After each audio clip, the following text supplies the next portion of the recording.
After nearly a week of no showers, no clean dishes, no clean clothes, and overall dry conditions, the water taps are slowly starting to flow again in Charleston.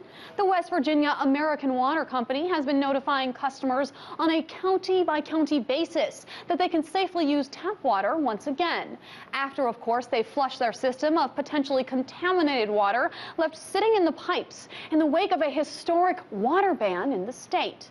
Now, the cause of this unprecedented ban is a chemical spill of a reported 7,500 gallons of 4-methycyclohexane methanol, or MCHM, by Freedom Industries. It's a chemical used in the coal manufacturing process.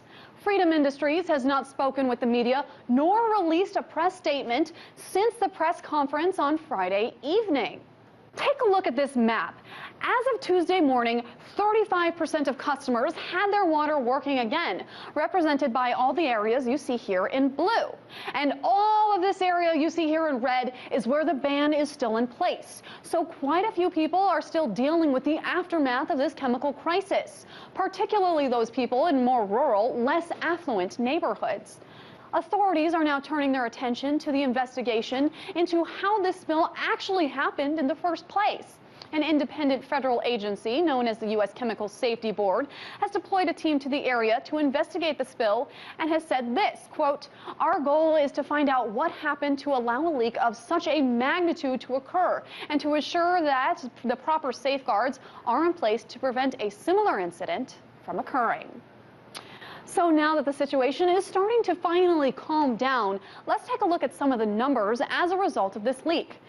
231 people were reported to local hospitals complaining of suffering from some of the symptoms associated with ingesting this chemical.